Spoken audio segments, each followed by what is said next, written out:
chain nothing but a number. Friend. Alam mo ba? Nung bata ako ah. So,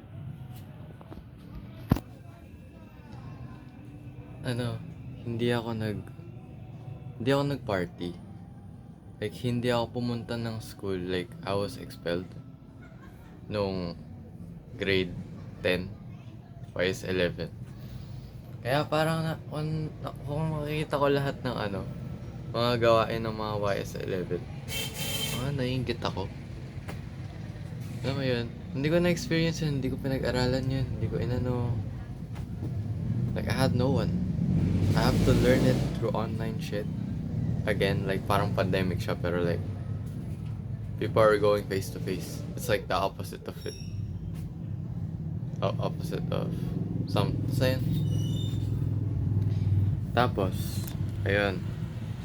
Nakakapagod nga kasi hindi kami sanay.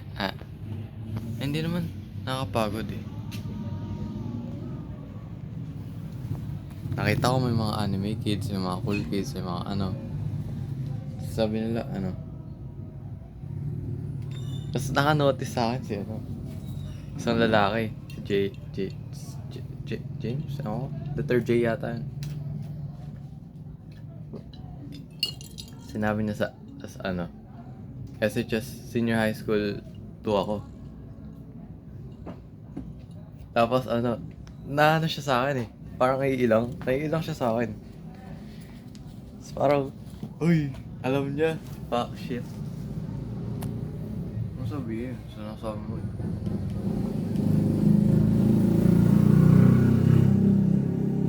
Sinasabi ko yung first name ko ah.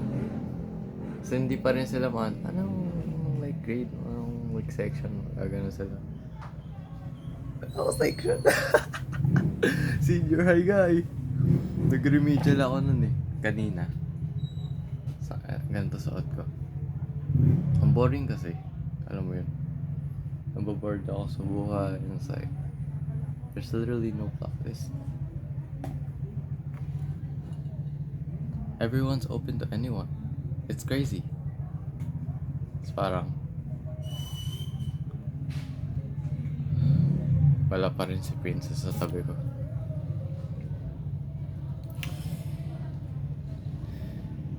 Yun nga lang hiling ko sa Christmas eh. Balik kami ni Princess, pero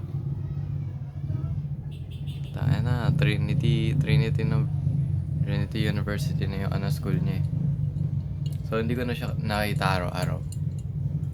Basically, she's like a ghost na.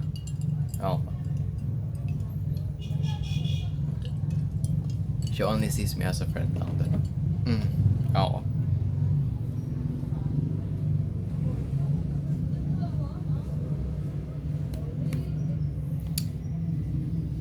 It's just na parang I was literally, I studied late, tapos it's just it's just bad. It's really bad. It's so bad to the point na like I feel like I'm left out. Lahat ng mga ka-age ko is like significantly younger than me. Significantly. I mean, genetics man. Like, kunwari, 18 na ako ngayon. Mga kabatch ko mga 17. May mga kaklase akong mga 19. Pero bihira. Alam mo yun? Feel like I'm always gonna be left out anyways. So, what do I do? What do I do? I'm not gonna do anything na lang. I don't trust girls na parang anime weird shit. Kasi I already had a girl who did that shit to me.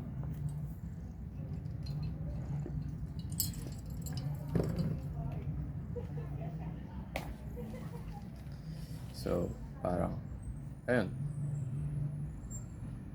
It was kind of like a weird day kasi nga, SHS2 ako tapos sumasali ako sa YS11. Ang weird ko talaga. Pero, it was actually kind of fun. I'm not gonna lie. It was so fun. So, yun. Ayoko na. Ayoko na Ayoko na mapahiya. Nahihiya ako eh. Nikes. Uy.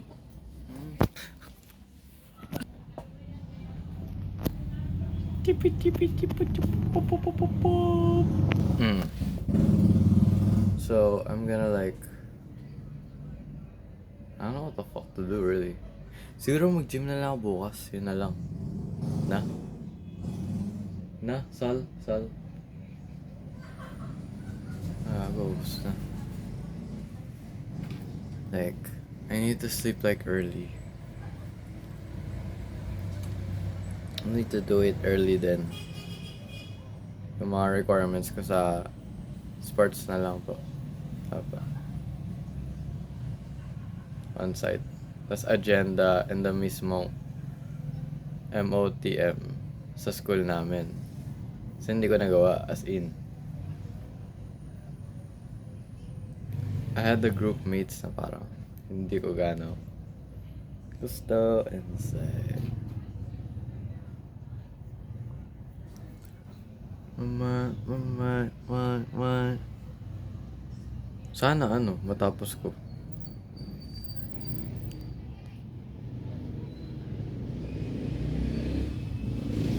Tumatanda na ako. Ayoko na.